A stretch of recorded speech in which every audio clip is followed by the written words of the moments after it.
95% produknya diekspor ke Cina. Bebas bayar pajak 30 tahun. Tolol itu namanya. Perkarakan saya, silakan Pak Jokowi. Ini saya udah bilang kemana-mana. Bahkan sudah di sidang kabinet terataskan tuh omongan saya itu. Tapi masih dipidatokan lagi. Wah, kita dapat rezeki nombok 450 triliun. Kebohongan luar biasa itu. Kita kan maksudnya rakyat Indonesia, Cina yang dapat 400 triliunnya itu. Bayangkan saja kita negara itu hanya mengambil pajak. Mengambil pajak dari 17 triliun sama mengambil pajak dari 510 triliun, gede mana? Karena dari situ, dari hilirisasi kita bisa mendapatkan PPN, PPh badan, PPh karyawan, PPh perusahaan, royalti, bea ekspor, penerimaan negara bukan pajak, semuanya ada di situ. Coba dihitung aja, dari 17 triliun sama yang 510 triliun gede mana?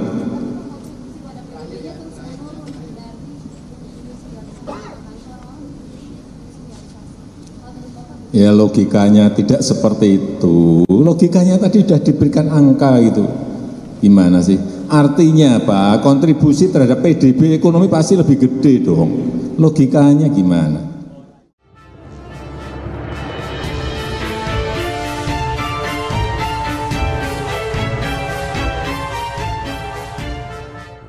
Assalamualaikum warahmatullahi wabarakatuh. Salam sejahtera untuk kita semua, salam budaya. Sahabat-sahabat tercinta sebangsa dan setanah air yang sangat saya hormati, di acara Seminar Nasional KTT Indef yang berlangsung pada hari Selasa 8 Agustus 2023 yang lalu, ekonom senior yang dikenal songong dan arogan Faisal Basri menyatakan bahwa kebijakan hilirisasi merupakan kebijakan tolol Presiden Jokowi yang hanya menguntungkan Cina.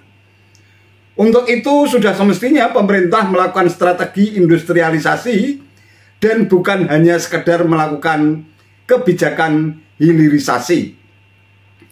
Menurutnya industrialisasi bisa membuat struktur perekonomian lebih kuat dan sektor industri bisa meningkatkan nilai tambah dalam negeri.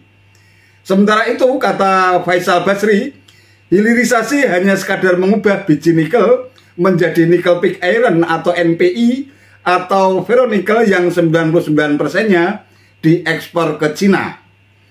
Lebih lanjut, Faisal menilai bahwa produk turunan nikel masih bisa dimaksimalkan lagi pengolahannya, lantaran saat ini Indonesia hanya merasakan 10% dari nilai tambah tersebut.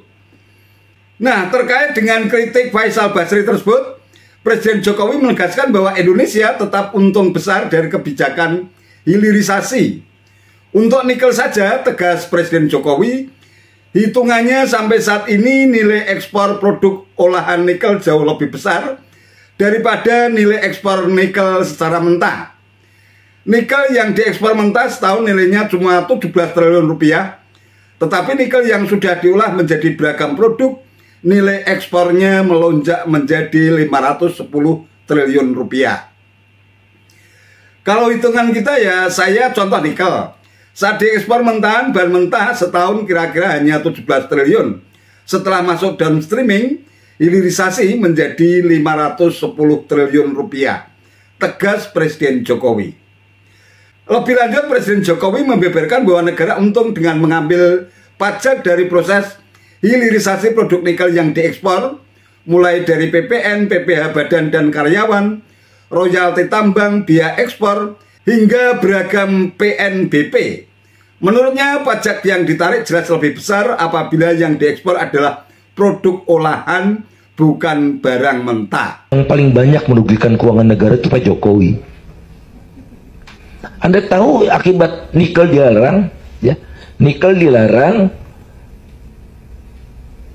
biji nikel yang dilarang ya, biji nikel dilarang, 95% biji nikel itu dipakai untuk perusahaan Cina. Dikasih harga, kan gak ada harganya. Harganya di Shanghai $80. Pemerintah resmi menetapkan buat Cina itu $34. 95% produknya diekspor ke Cina. Bebas bayar pajak 30 tahun. Tolol itu namanya. Perkarakan saya, silakan Pak Jokowi. Ini saya udah bilang kemana-mana. Bahkan sudah di sidang kabinet terataskan tuh omongan saya itu. Tapi masih dipidatokan lagi. Wah, kita dapat rezeki nombok 450 triliun. Kebohongan luar biasa itu. Kita kan maksudnya rakyat Indonesia, Cina yang dapat 400 triliunnya itu. Jadi jangan main-main ngurus negara, Pak Jokowi. Ya, jangan se-naif itu gitu. Menurut saya udah keterlaluan, makanya saya bilang Pak Jokowi itu yang dia rusak bukan karena korupsi zaman Pak Harto, KKN. Yang dia rusak nih fondasi bernegara. Jadi harus dilawan. Yang jelas hilirisasi tidak akan berhenti. Hilirisasi setelah nikel stop, kemudian masuk ke tembaga, ke koper, nanti masuk lagi ke boksit dan seterusnya. Karena memang siapapun, negara manapun, organisasi internasional apapun, saya kira nggak bisa menghentikan keinginan kita untuk industrialisasi, untuk hilirisasi. Dari ekspor bahan mentah ke barang setengah jadi atau barang jadi. Karena kita ingin nilai tambah ada di dalam negeri.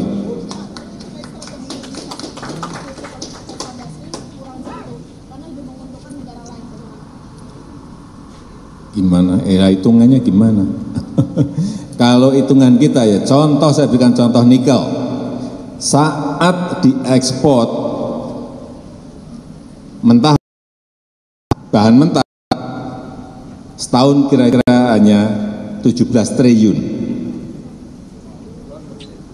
Setelah masuk ke industrial downstreaming,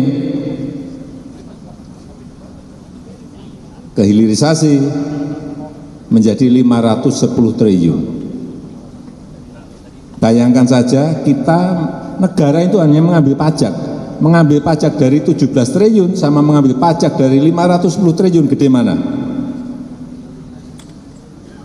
Karena dari situ, dari hilirisasi kita bisa mendapatkan PPN, PPh badan, PPh karyawan, PPh perusahaan, royalti, bea ekspor, penerimaan negara bukan pajak, semuanya ada di situ.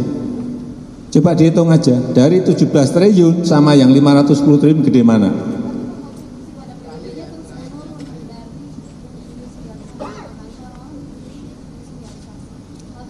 Ya logikanya tidak seperti itu. Logikanya tadi sudah diberikan angka itu. Gimana sih? Artinya apa? Kontribusi terhadap PDB ekonomi pasti lebih gede dong. Logikanya gimana?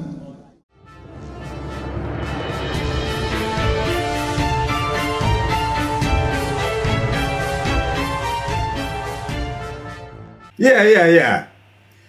Tak jauh berbeda dengan barisan kaum oposisi jalanan lainnya, Faisal Basri tampaknya termakan oleh berita-berita hoax terkait dengan kebijakan hilirisasi yang dinilai hanya menguntungkan Cina.